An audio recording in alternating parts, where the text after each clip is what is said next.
On raconte un jour, il y a un nouvel immigré qui arrive en Israël et il vient des pays du Sud. Il arrive en Israël, il se promène à Tel Aviv et là il voit des belles maisons, il voit chaque maison elle a un beau jardin.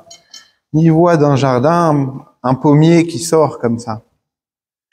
Il grimpe, il prend une pomme, il commence à manger. Et il y a un homme qui passe par là et qui lui dit « Mais dis-moi, tu sais pas que dans la Torah il y a écrit que c'est interdit de voler? Tu ne voleras point. » Et lui, en mangeant la pomme, il dit « Quel bonheur Eretz Israël, quel bonheur la terre d'Israël. On peut à la fois déguster une magnifique pomme et à la fois écouter des belles paroles de Torah. » Si on dit comme ça que Dieu il a beaucoup d'humour, et la preuve c'est qu'il a demandé à l'homme de se marier avec une femme. A priori, c'est deux êtres qui sont complètement opposés dans le caractère.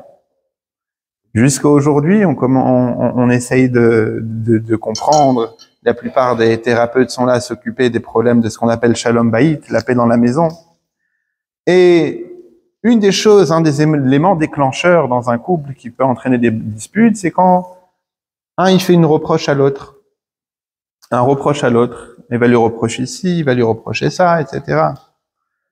On raconte un jour, il y a un journaliste qui rentre dans une banque et il voit en Israël, et il voit un côté, il y a une queue que des hommes, à côté une queue que de femmes. Il dit quoi? Même ici, vous séparez les hommes et les femmes? Il dit non, pas du tout. Là, cette ligne-là, c'est pour déposer de l'argent, l'autre ligne, c'est pour retirer de l'argent. J'ai pas dit qui est qui, hein. Mais, et donc vous avez compris, aujourd'hui, on va parler ce qu'on appelle en hébreu au pluriel, les tochachot, c'est-à-dire les reproches, les remontrances. À tel point que, tellement c'est complexe, que dans la Gemara, dans le Talmud, Masechet Iruvin, dans le traité Iruvin, il y a là-bas deux grands rabbis, un qui se nomme Rabbi Tarfon et l'autre Rabbi Elazar ben Azaria. Rabbi Tarfon nous dit « Je ne connais personne aujourd'hui dans cette génération qui est prêt à accepter, qui est prêt à accepter un reproche. Une personne à qui tu vas faire un reproche, tout de suite il va se mettre sur la défensive, voire même l'offensive. » Rabbi Elazar ben Azaria nous dit quoi? Il dit « Je connais personne qui sait comment bien faire un reproche. » Donc, puisqu'on parle de eux, déjà, je vais vous dire qui était Rabbi Tarfon. Rabbi Tarfon, c'était la Chavruta. En hébreu, Chavruta, c'est-à-dire le binôme de Rabbi Akiva, le grand Rabbi Akiva qu'on a plusieurs fois mentionné au cours à la synagogue. C'était son binôme. Rabbi Yehuda Hanassi, qui était alors le chef de la génération, a dit sur Rabbi Tarfon, il ressemble à un tas de noix, que si tu enlèves une seule noix, il y a tout le reste qui tombe. C'est-à-dire que si tu lui poses une question dans la Torah, il va t'amener des centaines et des centaines de ce qu'on appelle maré makomot, c'est-à-dire des références. Je vais juste couper les micros ici. Ouais. J'espère que vous m'entendez toujours sur Zoom. Ok. Rabbi Tarfon, c'était aussi un Tana qui était très riche. Il était immensément riche. Il avait plusieurs champs à lui. Mais une des choses qui le distinguait beaucoup, c'était la manière comment il respectait sa mère. On dit que quand il allait voir sa mère tous les jours et il se mettait à quatre pattes pour que sa mère puisse monter sur lui en guise de marchepied et accéder à son lit. Ici, on parle d'un très grand rabbi qui se met à quatre pattes, c'est pour vous montrer l'honneur qu'il faisait pour respecter sa mère. Un jour, il est tombé très malade et la Gemara raconte comme ça que quand il est tombé malade, sa mère est partie voir les sages de la génération, les Talmidei Chachamim. Elle leur a demandé, s'il vous plaît, priez pour mon fils, Rabbi Tarfon. Et il a un grand mérite, c'est lequel? C'est que mon fils, un jour, j'étais dans la cour de la maison et mon soulier s'est déchiré. Et puisqu'il y avait du gravier par terre, mon fils s'est mis à quatre pattes et a posé sa main sous mon pied en guise de soulier et comme ça m'a accompagné jusqu'à la maison pour me donner, pour que je ne me blesse pas. Et bien sûr, c'est lui qui s'est blessé à ma place. Comme ça, la mère raconte une histoire sur Rabbi Tarfon. Elle leur dit, par ce mérite-là, priez pour lui pour qu'il guérisse. Et Talmidei Chachamim m'ont répondu à ce moment-là, sachez qu'avec tout ça, il est à quelques pourcents seulement de ce que la Torah nous demande quand elle nous dit « respecte ton père et ta mère ». C'est une anecdote pour nous montrer l'importance du respect des parents. On raconte aussi sur lui qu'un jour, Rabbi Akiva est venu le voir. Il était très riche, il lui a dit « Est-ce que tu veux investir? Donne-moi de l'argent et j'investis pour toi en achetant 1 ou 2 villes. » Il lui a dit d'accord. Il lui a donné 4000 dinars d'or. C'est la somme qu'il ramenait là-bas. 2 ans après, il est venu, il lui a dit « Dis-moi, où est-ce qu'il est mon investissement ?» Il lui a dit « Viens, je te le montre. » Rabbi Akiva l'a amené, il l'a amené dans un Beth Midrash, dans une salle d'études, et il y avait une centaine d'hommes pauvres en train d'étudier. Il dit « Voilà, l'argent que tu m'as donné, je l'ai donné à ces pauvres-là pour qu'ils puissent se réconforter, se redevenir dignes et pouvoir étudier la Torah. » Et il a mentionné ce que le roi David dit dans les psaumes, dans les télim, « Pizar Natan Levionim Tzidkato Mededlad », c'est-à-dire qu'il a Pizar en hébreu, c'est-à-dire Mefazer, ça veut dire éparpillé. Il a éparpillé son argent pour les pauvres et donc sa tzedaka, elle lui tient pour l'éternité.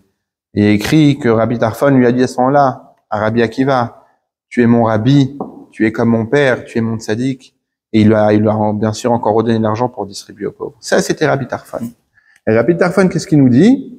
Il nous dit cette phrase-là. Je ne connais personne aujourd'hui qui est capable d'accepter un reproche, une remontrance.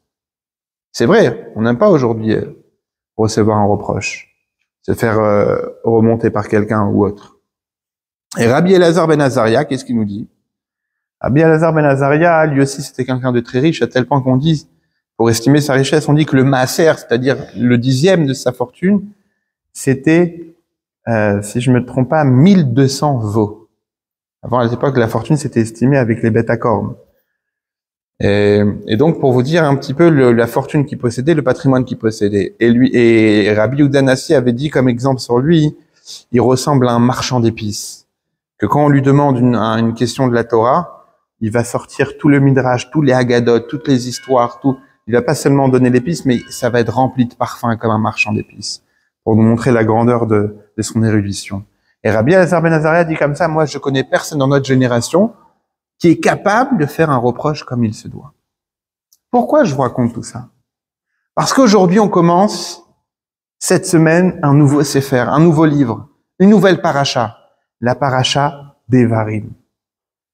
Sur le nom du Chumash, qui s'appelle le Chumash d'Evarim, c'est le 5e livre de toute la Torah, qui a été écrit d'ailleurs par Moshe Rabbeinu.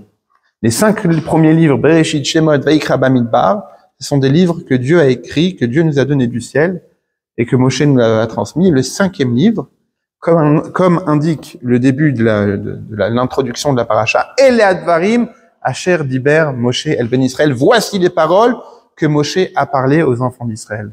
Alors que d'habitude, l'introduction, c'est Vayomer Hashem, El Moshe il est mort, Vaïdaber Hashem, Moshe il est mort. Si quelqu'un d'ailleurs peut m'amener un grand chumash avec Rashi, je vous remercie. Et ici, ce qui est intéressant, c'est que les 3 premières parachutes de notre livre, c'est la paracha d'Evarim, puis ensuite Vaet Hanan, puis ensuite Ekev. Ce sont 3 parachutes, 3 sections de la Torah où Moshe, qu'est-ce qu'il va faire? Va faire que des remontrances au peuple juif. Et va venir ici plusieurs questions que tout le monde se pose.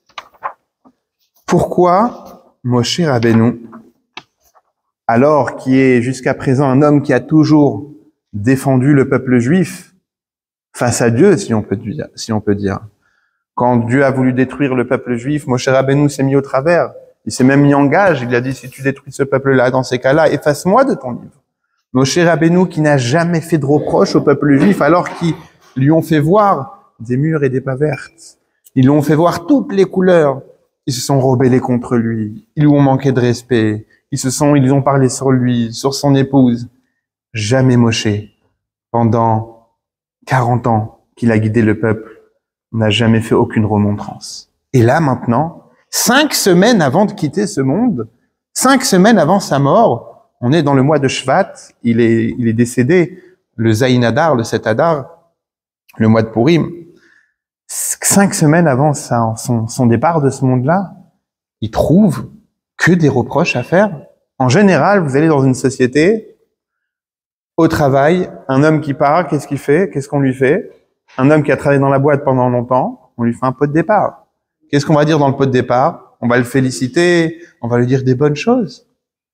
Moshe Rabbeinu, c'est tout le contraire. Son pot de départ se transforme en tornade, en torrent de reproches au peuple juif, à son peuple qu'il a tant aimé, qu'il a tant défendu pendant 40 ans. Pourquoi il le fait maintenant? Est-ce une manière comment on va se séparer d'un peuple, de son peuple qu'il a fait sortir d'Égypte, qu'il a amené dans tellement d'endroits? Et parce qu'il veut leur donner un bouclier. Un bouclier, c'est-à-dire il veut leur donner un bouclier, un magen. Oui, il veut leur donner un bouclier parce que tout le monde a des faiblesses et il veut les aider contre ces faiblesses. Il veut leur donner un magen. D'accord, mais la dernière faute, alors j'entends ce que vous dites, c'est qu'il a voulu leur donner un magen, c'est-à-dire un bouclier. Mais la dernière faute qu'ils ont commise, c'était chronologiquement, c'était il y avait les Meraglim, puis ensuite Korach, mais ça remonte à 40 ans quasiment. Pourquoi il attend tout ce temps-là avant de leur faire cette reproche-là? Et Moshe Rabbeinu, à ce moment-là, il est moitié homme et moitié homme de Dieu. Comme ça, il est défini. C'est-à-dire, c'est un homme que quand il parle, c'est la Shrina qui parle, c'est la sainteté, c'est la divinité qui parle à travers lui. Shrina medaberet mitor grono, c'est-à-dire que la Shrina, la divinité, elle parle depuis sa gorge. Et il y a quelque chose de très intéressant, c'est que dans le premier passouk que je vais vous dire ici, sont cachées des allusions. Le premier passouk du Sefer Devarim. Eléa Devarim, voici les paroles, Asher Diber Moshe, que Moshe a parlé, El Kol Israël, à tout Israël, Bever Yarden, de l'autre côté du Jourdain, Bamidbar dans le désert, Ba'arava dans l'ouest, Mol Souf, face à la mer Rouge, enfin la mer de Jon, mais communément appelée la mer Rouge, Ben Paran ou Ven Tofel, entre Paran et Tofel, Velavan, Vachatzerot, Vedizahav, Alavan, Vachatzerot, Vedizahav. Pourquoi, si la semaine dernière, vous vous rappelez, on a parlé des étapes dans le désert. Là, ici, le passouk va nous citer plein d'endroits géographiques. Le Rashbam, qui est le petit-fils de Rashi, nous dit, tout simplement, il veut nous dire l'endroit géographique où se trouve le peuple actuellement. Mais Rashi, le grand-père, vient ici et nous dire des choses très intéressantes. En réalité, Moshe Rabbeinu, dans ce passouk-là, il allusionne tous les endroits où le peuple juif a fauté. Devant la mer, où ils ont voulu se rétracter en disant « Pourquoi tu nous as sortis d'Égypte? On était mieux en Égypte. » Ba'arava, là-bas où ils ont demandé de la viande, où ils ont voulu de la viande, ils se sont plaints contre la manne. Vedizahav, Dizahav, c'est l'or, c'est le veau d'or. Et en réalité, Rashi nous dit, on va pas tout faire ici, mais Rashi nous dit et nous prouve comment dans chaque mot, chaque nom de ville, Moshe Rabbeinu allusionne les endroits où ils ont fauté. Et ça s'est passé pendant 10 fois. 10 fois, le peuple juif a éprouvé Dieu. Et donc là, revient la question, est-ce le bon moment pour gronder le peuple juif? Moshe va bientôt partir. Et à part ça, toute cette génération qui ont fauté sont déjà morts. Puisque, rappelez-vous, quand il y a eu la faute des Meraglim, Dieu il a dit, très bien, vous avez voulu pleurer, je vais vous donner une bonne raison de pleurer, toute cette génération présente ne rentrera pas en Eretz Israël. Les plus de 20 ans. Et donc, il fallait attendre 40 ans pour que toute cette génération meure. Et comment ça se passait, sans trop allonger là-dessus, que le 9 Av, chacun creusait sa tombe et rentrait à l'intérieur. Celui qui se relevait pas, il se relevait pas. Celui qui relevait, il savait qu'il allait vivre encore 1 an jusqu'au 9 Av de l'année suivante. On en parlera sûrement, enfin je sais pas, puisqu'il y aura bientôt les vacances, mais le 15 Av, c'est un grand jour. On dit que le peuple juif n'avait jamais des aussi beaux jours comme le 15 Av. Et une des raisons, c'est que quoi? C'est que le 15 av, la lune, elle est pleine. Kaima fiara bashlamuta. Et donc, les Juifs qui étaient dans le cercueil, arrivés la 40e année, quand ils se sont relevés, ils se sont dit peut-être qu'on s'est trompé de jour. Et donc, la nuit d'après, ils sont partis se réendormir. Mais ils se sont relevés encore le lendemain. Ils se sont dit peut-être qu'on s'est trompé encore de jour. Mais quand la lune était pleine, ils se sont dit, là, c'est le 15. Et donc, si on n'est pas mort maintenant, on mourra pas. Et effectivement, la dernière année, il y a eu beaucoup de personnes qui ne sont pas mortes, qui sont restées de cette génération-là. C'est pour ça que le 15 av, c'est un grand jour. C'est aussi la remontée qui est après la chute du 9 av, ce jour si triste. Et pour revenir à nous, toute cette génération-là qui avait tant fauté, les reproches que Moshe leur fait sur le veau d'or, sur les plaintes qu'ils ont fait, sur qu'ils ont voulu de la viande, sur qu'ils se sont rebellés, qu'ils n'ont pas cru en Dieu. Mais tu grondes des personnes qui n'ont pas fauté de ça. À quoi ça sert? Est-ce le bon moment? Est-ce le bon timing? Ils sont plus là. Et deuxième question, pourquoi tu l'as pas fait pendant les 40 ans qui sont passés? Mais t'avais 40 ans devant toi, tu fais pas de reproches. 40 ans, tu gardes en toi quelque chose que t'attends le jour de l'explosion, tu ressors tout. Où est-ce qu'il était, Moshe, avant? Où est-ce qu'ils étaient, les reproches? Pourquoi attendre si longtemps?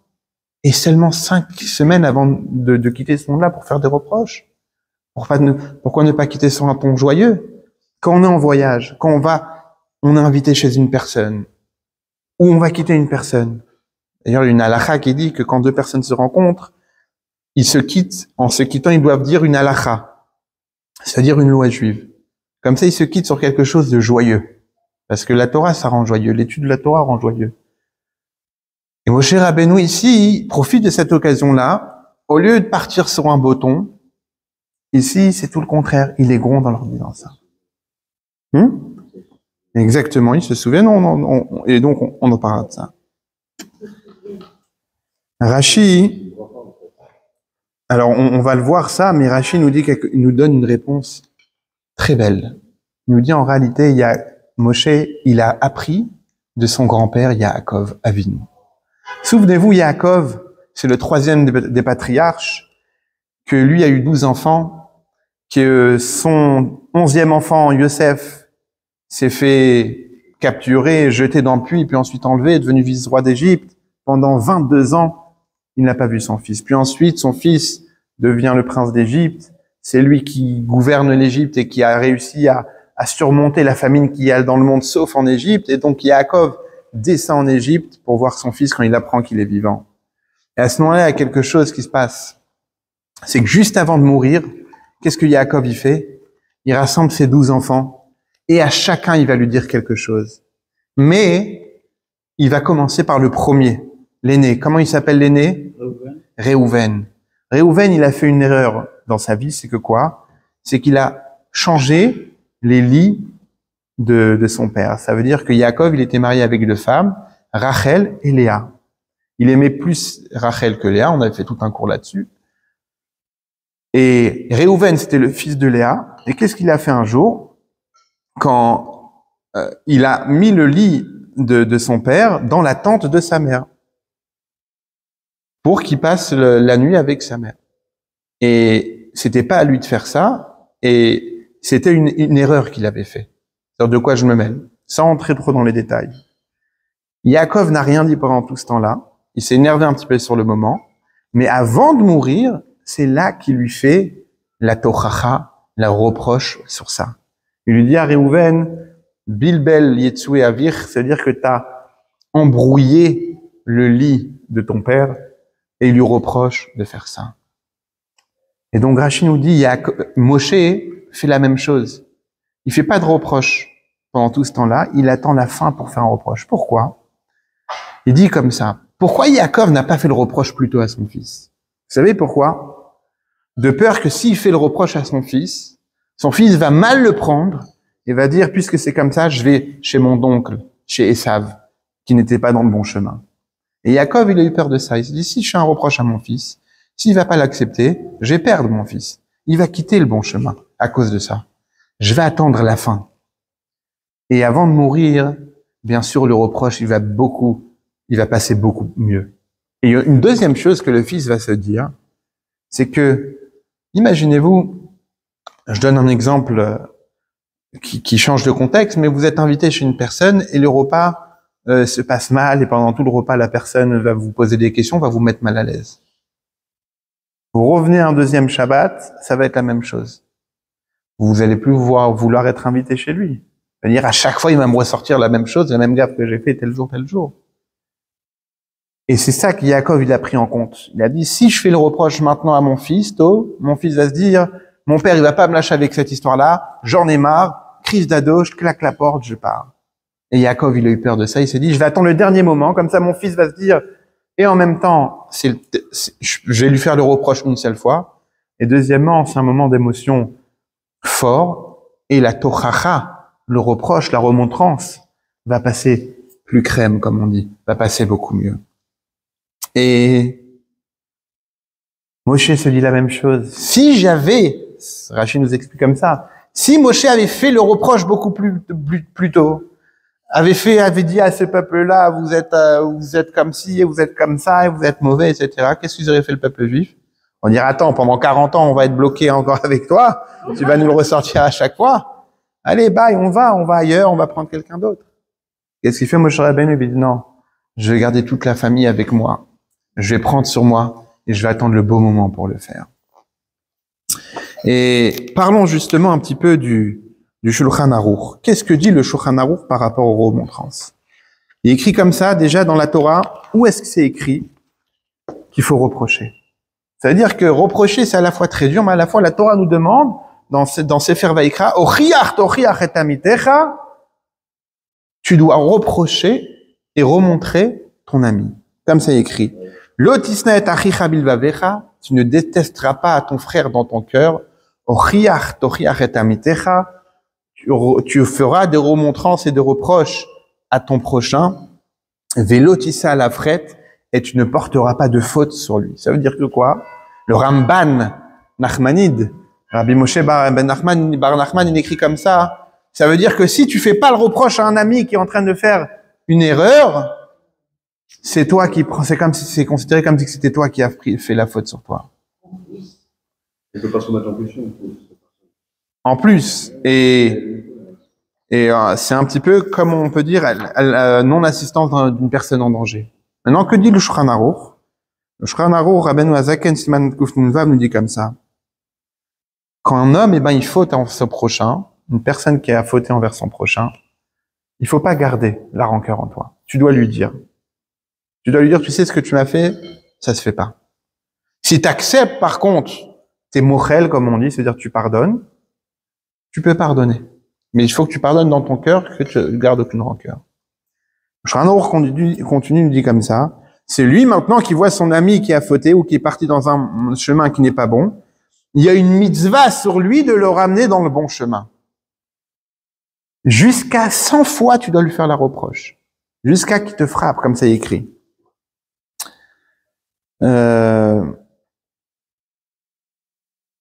Jusqu'à qu'il le frappe ou même qu'il le maudisse. Mais dans quel cas? Quand c'est ton ami de cœur. C'est-à-dire c'est un ami qui est très proche. C'est un ami vraiment qui est très proche de toi et tu sais qu'il va t'écouter, donc jusqu'à 100 fois tu dois lui faire le reproche. Mais par contre un étranger, une personne que tu sais qui va pas recevoir la reproche. Il y a des gens comme ça. Tu vas leur dire c'est pas bien ce que tu fais, tout de suite il va dire mais t'es qui toi, il va pas accepter. Dans ces cas-là, puisque c'est sûr qu'il va pas t'écouter, le Shulchan Aruch dit, t'as pas besoin de lui faire le reproche. Dans le cas qui va te détester. Vous savez, on se trouve dans le, ouais, c'est plus rapide, mais grâce à Dieu, on se connaît tous en peu tous, mais ça veut dire que pour vous montrer à quel point faire le reproche à une personne, c'est délicat. Ouais. Exactement. Ou bien, surtout, il faut pas que ça va arriver à une rancœur, à une bagarre. Le Sefer Achinuch, il dit comme ça, si tu reproches pas une personne tout de suite qui t'a fait du mal, tu vas garder la rancœur, un jour ça va exploser, ça va être pire.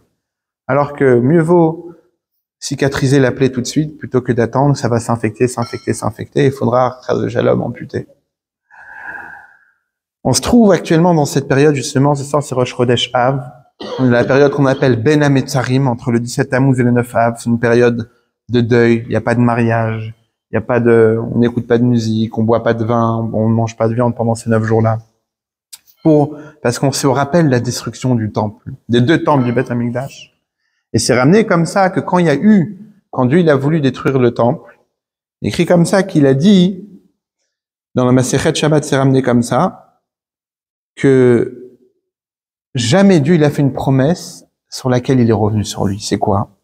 C'est qu'au moment de la destruction du premier Beth Amikdash, Dieu il a dit au malach Gabriel. Gabriel, ça vient du mot Gevura, comme Gabriel. Ça vient du mot ça vient de la rigueur. Et c'est lui qui était missionné pour aller punir ceux qui avaient fait des bêtises dans ce monde-là. Et il lui a dit, tu mettras un tav, la lettre tav, avec de l'encre. Tu écriras un tav sur le front des tzadikim, des justes, des chachamim, des sages, et ceux qui ont fauté, sur eux tu mettras un tav avec du sang. Alors il écrit comme ça que Chotmo shel HaKadosh Baruch Hu Emet.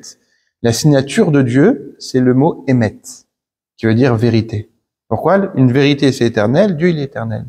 Et donc le Emet, le dernier mot c'est le tav. Ça s'écrit Aleph Mem Tav. C'est le dernier mot de tout l'alphabet hébraïque, l'Aleph Bet. Et comme ça, Malach Gabriel il dit. Mais à ce moment-là, il écrit comme ça que le Midat Adin, la Midat Adin, c'est la rigueur, la Mida, le caractère qui fait le din, qui tranche le jugement. Elle a dit devant Dieu, mais c'est quoi la différence entre eux et eux? Alors Dieu il a dit, eux ils ont fauté, eux ils ont pas fauté. Et donc Midat Adin l'a dit, oui, mais eux ils auraient dû faire leur reproche, ils ont pas reproché. Et Chachamim, on avait raconté ici l'histoire de Bar Kamsa, et Chachamim, ils auraient dû reprocher aux gens de cette génération de faire teshuva, et ils l'ont pas fait. Alors Dieu il a répondu, oui, mais même s'ils avaient fait le reproche, le peuple n'aurait pas écouté. Et qu'est-ce qui s'est passé à ce moment-là? La Midat Adin, elle a dit, ça c'est toi Dieu qui dit ça, mais est-ce que les Chachamim, eux, ils savaient ça? Est-ce que les Chachamim, ils savaient que s'ils allaient faire un reproche, on n'allait pas les écouter? Ils savaient pas ça. Et pourtant, ils n'ont pas fait de reproche. À ce moment-là, Dieu, il est revenu sur lui. C'est-à-dire sur sa décision d'épargner les Chachamim. Et on dit que c'est les Chachamim qui ont été punis en premier. Pourquoi? Parce que chaque juif, il est garant l'un de l'autre. Et en général, c'est toujours comme ça. Le tzaddik, il va prendre beaucoup plus cher, comme on dit, que les autres. C'est,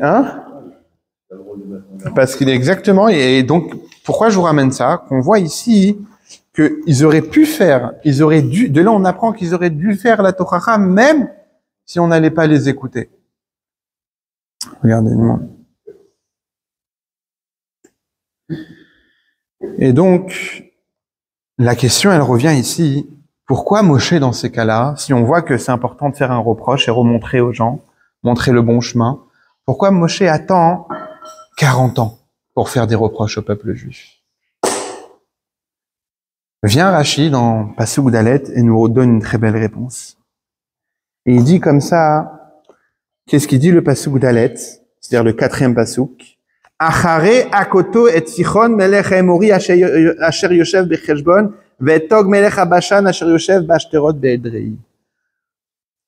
Moshe Rabbeinu fait les paroles que Moshe Rabbeinu s'apprête à dire au peuple juif, il les fait quand? Après qu'il a frappé Sichon, le roi du Émori, et Og, le géant, roi de Bashan. Rashi nous dit comme ça que Moshe Rabbeinu, il est privé, lui, de rentrer en Israël, mais il a ouvert la voie au peuple pour entrer en Eretz Israël, et c'est son successeur Yoshua bin Nun qui va les faire entrer. Comment il a ouvert la voie? En détruisant les obstacles. Qui étaient les obstacles par l'ouest? C'était Sichon, le roi de Émori, et Og, Melech Bashan, qui était un géant. Moshe Rabbeinu les a éliminés tous les deux. Au moment où le peuple juif, ils ont vu ça, qu'est-ce qu'ils se disent? C'est bon, Israël, elle est entre nos mains. Il n'y a plus d'obstacles, la porte, elle est ouverte. Qu'est-ce que ça veut dire? Ça veut dire qu'au moment où Moshe Rabbeinu leur fait un reproche, il leur fait pas un reproche qu'eux, ils vont pouvoir leur dire, mais t'es qui, toi, pour nous faire des reproches? T'es juste là en train de nous faire promener dans le désert, mais t'es qui à part ça? Maintenant, ils peuvent plus dire ça. Pourquoi? parce qu'il leur a donné un cadeau. Et au moment où il a détruit les obstacles dans leur tête, tout le peuple juif est déjà en train de se projeter. Chacun va avoir sa maison, chacun va avoir sa terre. Ils vont enfin pouvoir se poser après 40 ans d'errance dans le désert. Et donc à ce moment-là, où Moshe Rabbeinu leur donne un cadeau sur un plateau, leur donne la terre d'Israël sur un plateau, à ce moment-là, c'est le bon moment pour faire le reproche. Quel exemple on peut donner? Tu fais un cadeau à ton fils, à ton enfant, à ta fille.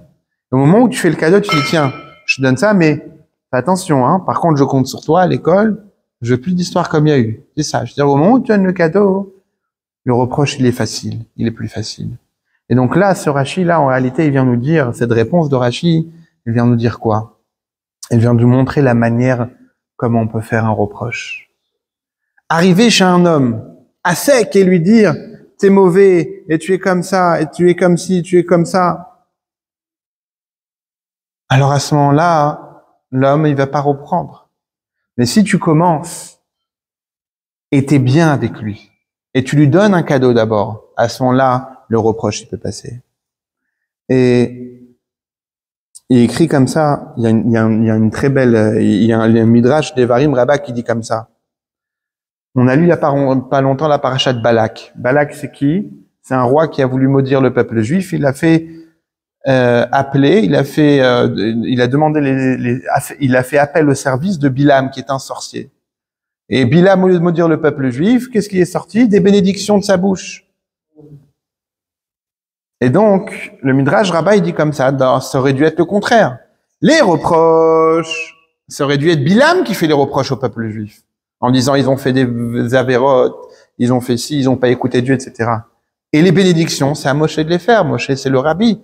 C'est le rab, c'est à lui de faire les bénédictions. Ça arrive encore. Que?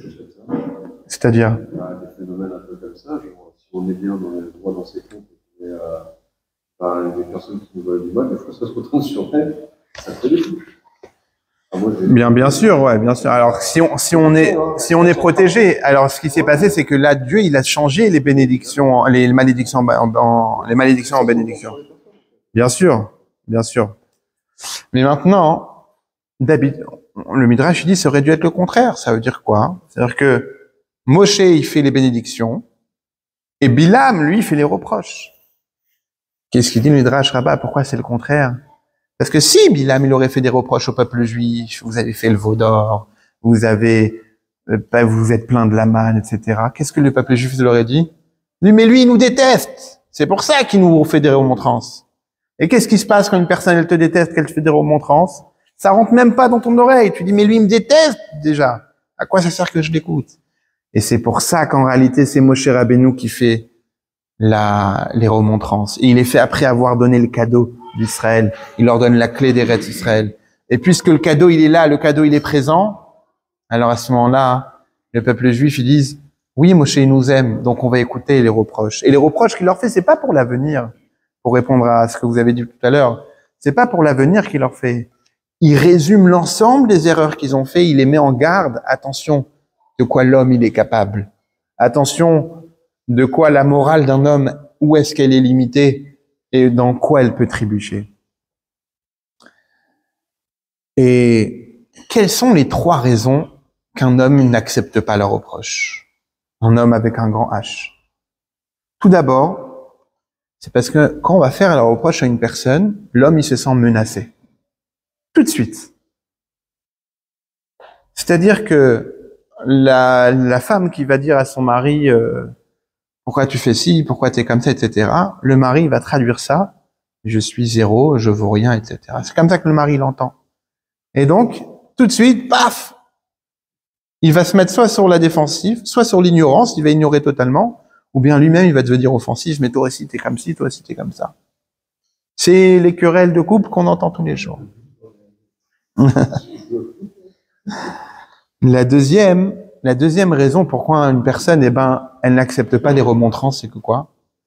Quand on va faire un reproche à une personne, ça va demander un changement. C'est-à-dire, quand une femme, elle va dire à son mari, pourquoi tu fais ci, pourquoi tu fais ça? Le mari, tout de suite, il va traduire ça. il faut que je change. Et donc, puisqu'il faut que je change, l'homme, il a peur du changement. Un homme, il préfère vivre dans sa maison qui fait 70 mètres carrés, dans laquelle il est bien, laquelle il est habitué, plutôt que changer dans un endroit qui va être plus grand, plus beau, mais qui va être moins sûr. Pourquoi? Parce que la nature de l'homme, elle est que l'homme n'aime pas le changement. Sinon, on serait tous imprévisibles. L'homme n'aime pas le changement. Donc, quand tu vas faire le reproche à une personne, cette personne-là, elle n'aime pas elle le traduit comme un « tu me demandes de moi de faire un changement », c'est ça que j'accepte pas. Et la troisième raison, c'est « t'es qui, toi? T'es qui, toi, pour me faire un reproche? Pour qui tu te prends pour me faire un reproche? T'es mieux, toi, que moi? Est-ce que toi, t'es mieux pour me faire ce reproche-là? » Ça, c'est les trois raisons essentielles. Après, bien sûr, il y a la gava, c'est-à-dire l'orgueil.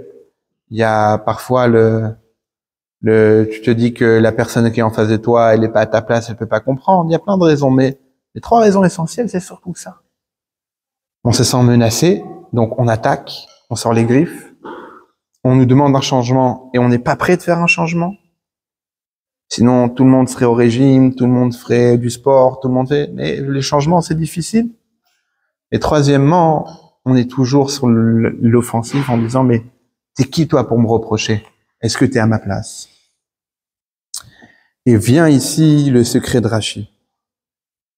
Que d'abord, tu veux faire le reproche à une personne, tu veux arriver à expliquer ça, à faire un reproche, construis d'abord de l'amour, comme Moshe Rabbeinu il a fait. Donne un cadeau, montre de l'amour. Et ça vient aussi expliquer. Tout à l'heure, je vous ai dit que dans le premier pasouk, il y a des mots géographiques qui allusionnent les erreurs qu'ils ont fait. Pourquoi? Pour nous dire, c'est la beauté de Moshe Rabbeinu, il n'a pas voulu leur faire des reproches trop durs, donc il a seulement allusionné leurs fautes. Mais il y a une question qui se pose ici. Les 3 parachutes après, il va détailler en détail, en long et en large, toutes les erreurs qu'ils ont fait. Donc elle est où là, la gentillesse qui se passe dans le premier pasouk? En réalité, ça même, c'est la manière comment on fait un reproche. Comme on dit aujourd'hui, tu veux faire un reproche à une personne, dis-lui un compliment, reproche les compliments. La méthode sandwich, comme on dit. Tu fais d'abord un compliment à la personne, elle est contente, elle est détendue, paf, tu fais le reproche, et juste après un dernier compliment. On va pas donner d'exemple parce que chacun il a des exemples déjà dans sa tête, clair. Moshe Rabbeinu commence comme ça. Au début, il parle par allusion. Le premier pasouk, c'est que des allusions. Mol Souf, Ben Paran, Ben Tofel, Vachat Serot, Vedizav. Il ne mentionne pas, il donne que des allusions. Et après, petit à petit, là, il va rentrer encore plus et encore plus. On raconte comme ça. Il y avait 2 enfants de Rabbi. Rabbi Shmuel, il avait 2 enfants, un qui s'appelait Zalman Aaron, l'autre, il se rappelait Rabbi Shalom Dovber, qui est devenu par la suite le 5e Rabbi de Lubavitch. Quand ils étaient enfants, il n'y avait pas tous les jeux qu'on a aujourd'hui, n'en parlons même pas de la play, mais les cartes, il n'y avait pas. Donc ils jouaient comme 2 enfants. Qu'est-ce qu'ils ont inventé un jeu? Ils ont dit on va jouer au Rabbi et au Chassid, aux disciples. Zalman Aaron, qui était l'aîné, il a fait le rôle du Rabbi, et son petit frère, qui était plus petit, il a fait le rôle du Chassid.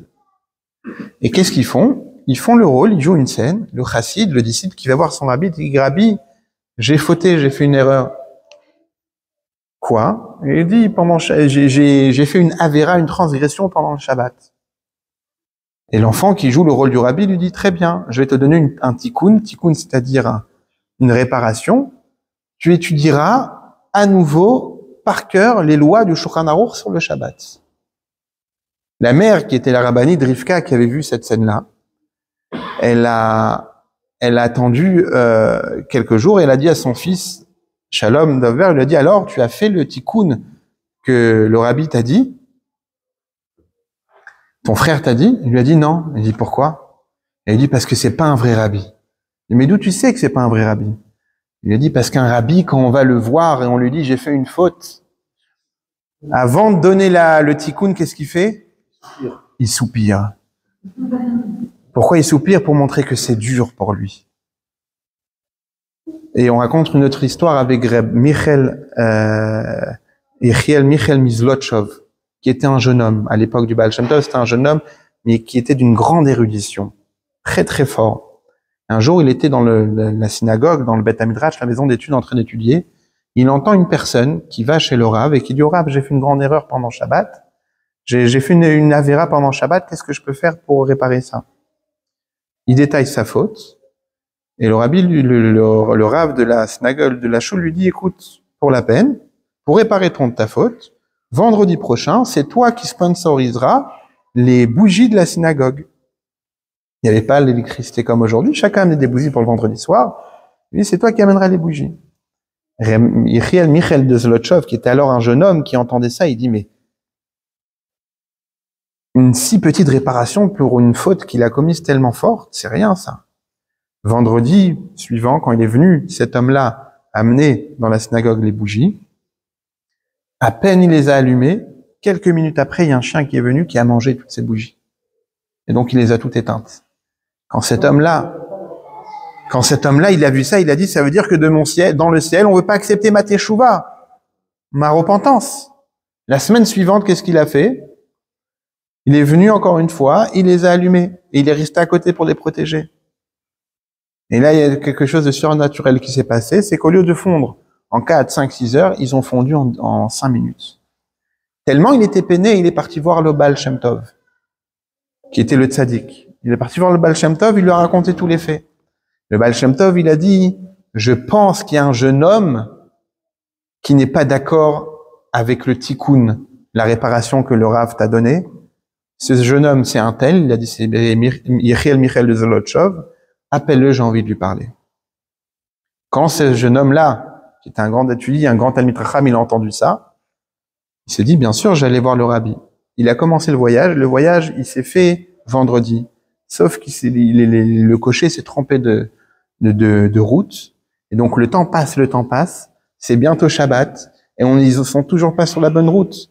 Et lui, il est complètement bouleversé. Il peut pas, on n'a pas le droit de voyager pendant Shabbat. Il veut pas passer Shabbat dans la forêt. Et il est peiné. Et finalement, miraculeusement, à 1 minute de Shabbat, paf, ils arrivent dans la choule directement du Baal Shem Tov. Et quand il rentre, le Baal Shem Tov lui dit, maintenant, tu comprends la peine. Il lui dit, jusqu'à présent, t'as jamais fait de faute.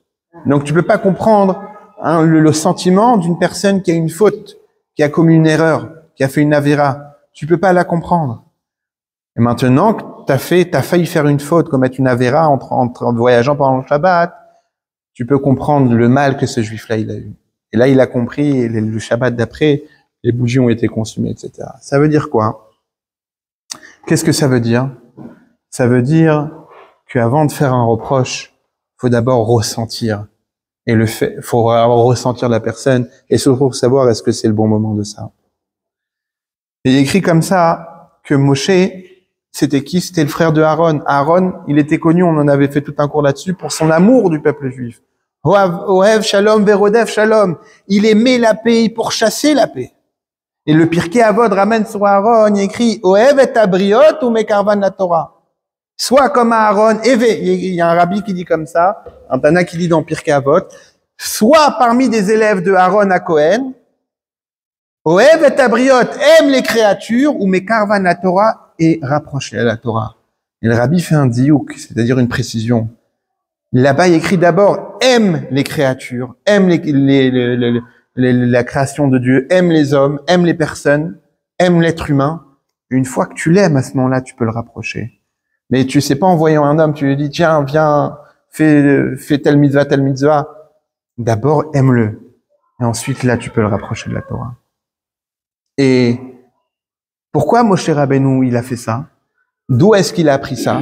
D'où est-ce que Moshe et Aaron, ils ont appris à faire une remontrange d'abord avec amour et après ensuite on peut faire un reproche de leur vie, mais plus que ça. Ils l'ont appris de qui? Ils l'ont appris de Dieu lui-même. Dieu, il a voulu donner une Torah au peuple juif. Qu'est-ce qu'il a fait? Il n'a pas donné la Torah pendant que le peuple juif il était en Égypte en train de souffrir sous l'esclavage. Il leur a pas dit, venez. Il aurait pu faire ça, le don de la Torah en Égypte. Mais on étudie bien la Torah alors qu'on est en exil. Qu'est-ce qu'il a fait Dieu? Il les a fait d'abord sortir d'Égypte. Il leur a fait des miracles, les 10 plaies, l'ouverture de la mer, la manne, etc. L'eau qui devient douce. Une fois qu'il aura fait beaucoup de miracles, une fois qu'il les a rapprochés de lui, qu'ils ont vu qui était Dieu, à ce moment-là, Dieu, il a pu donner la Torah. Ah, mais Aaron, il n'a pas poussé le bouchon un peu loin quand même, parce que c'est lui qui a accepté qu'il fasse le veau d'or. Il était avec eux au moment du veau d'or.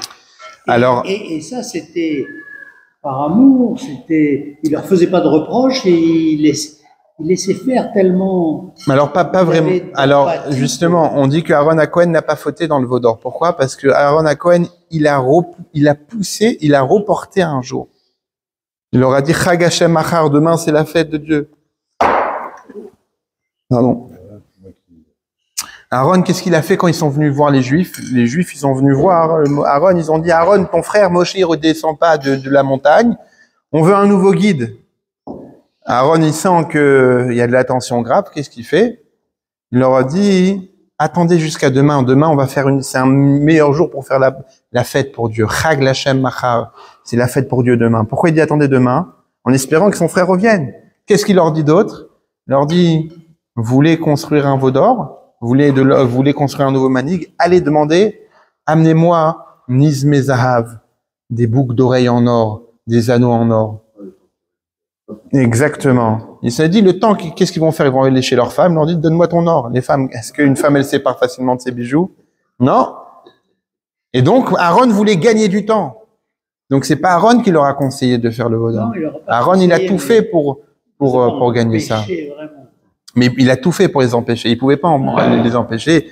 Il y avait tout un noyau là-bas du Erev Rav, des gens qui se sont greffés au peuple juif à la sortie d'Égypte et qui faisaient pas partie des Hébreux. C'est eux-mêmes qui ont concocté le veau d'or avec la plaque de Micha, etc. Il n'y avait pas des Hébreux aussi? Il y avait aussi, mais ils se sont fait chauffer. Bien sûr qu'il y avait, mais c'est-à-dire que l'idée de base, c'est toujours comme ça en général. C'est dans une classe, c'est toujours le nouveau qu'on ramène qui va influencer tout le monde.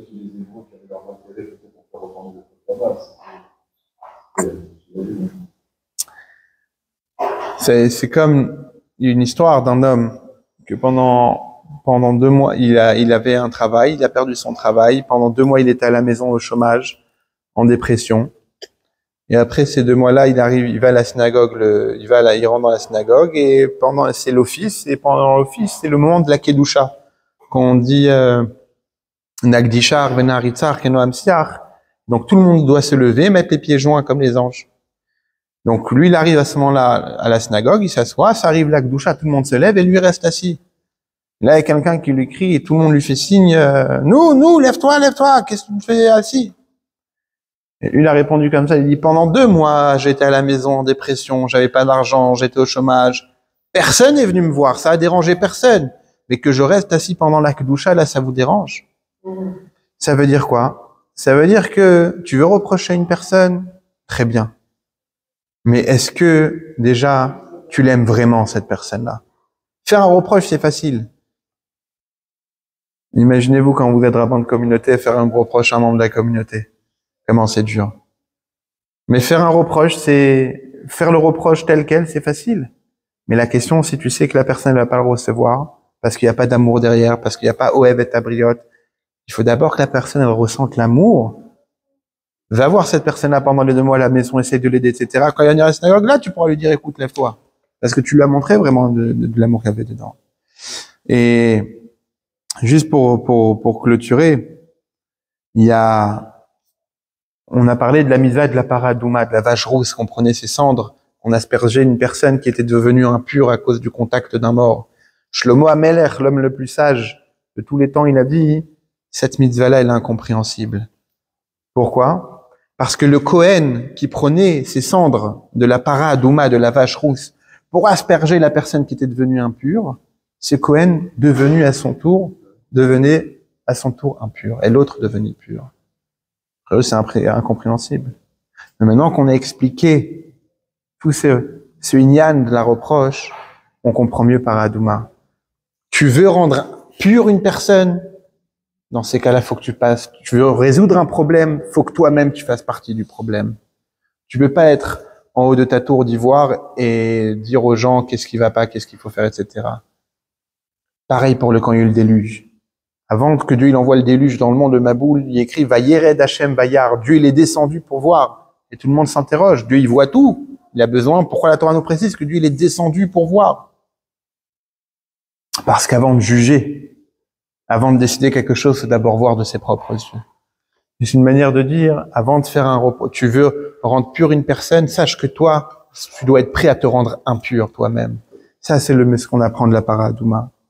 Et la même chose, si on prend les 4 livres de la Torah, Bereshit, Shemot, Vayikra, Bamidbar, tous elles commencent par des shvachim, c'est-à-dire des éloges du peuple juif. Et même dans Bamidbar, dans le Chumash Bamidbar, où là-bas on raconte un moment le Korban Pessah, que les Juifs, pendant 40 ans, ils n'ont pas fait l'agneau pascal dans le désert. On aurait dû le mettre tout au début de la paracha, parce que chronologiquement, c'est là que ça se passe. Non, qu'est-ce qu'on fait? On le met après. Parce qu'on va pas commencer le livre en disant du mal du peuple juif. On commence par dire des éloges. C'est comme ça la manière comment on nous montre. Comment on fait un reproche? D'abord, tu montres de l'amour. D'abord, tu fais des éloges, puis ensuite, là, tu peux faire un remontrance. Et juste pour terminer comme ça, par 2 choses. Yosef Hatzadik, on parlait de Yosef tout à l'heure, quand il est parti chercher ses frères, et que là, ils l'ont jeté dans le pluie, il savait très bien ce qui allait se passer. D'ailleurs, il a même été prévenu par l'ange. Il y a un ange qui s'est arrivé et qui lui a demandé, laissez, c'est pas grave, ça fait partie c'est important. Ça fait, non, c'est pas grave.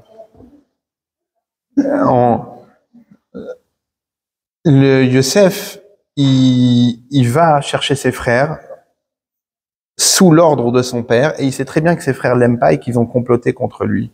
Et d'ailleurs, sur le chemin, il y a une autre prévention qui vient lui prévenir. C'est un homme à qui il demande, je demande mes frères, ils sont où? Et l'homme, il lui dit, Nissa de Taïna. On a expliqué la semaine dernière, ça veut dire, il leur a dit, je les ai entendus comploter contre toi. Et Yosef, il va quand même. Il va droit au but, vers quelque part la mort. Pourquoi?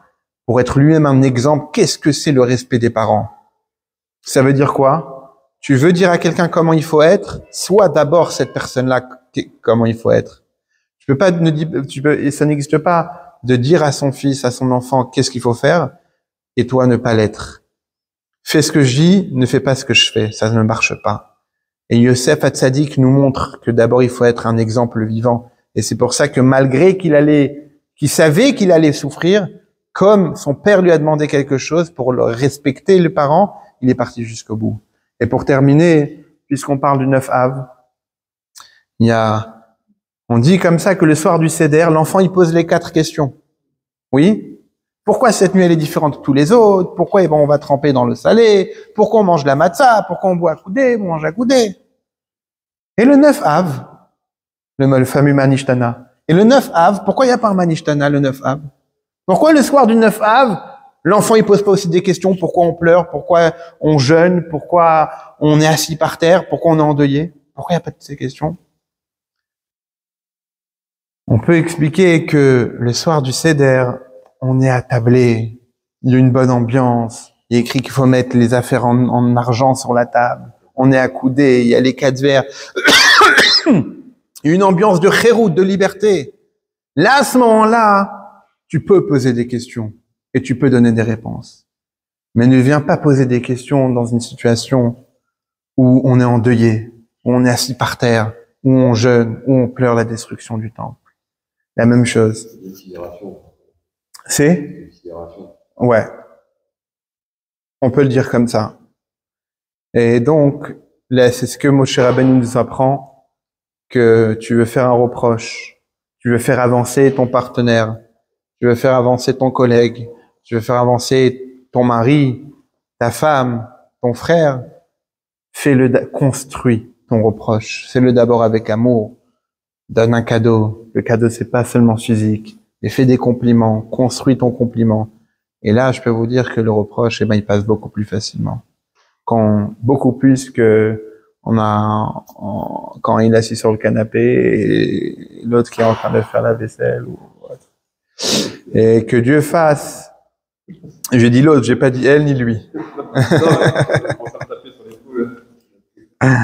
Et que Dieu fasse que par cet Ahavat Israël, il est écrit que à travers la haine gratuite, le temple il a été détruit, il va être reconstruit à travers l'amour gratuit.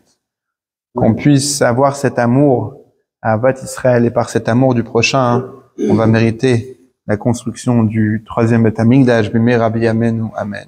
Amen. Hazak.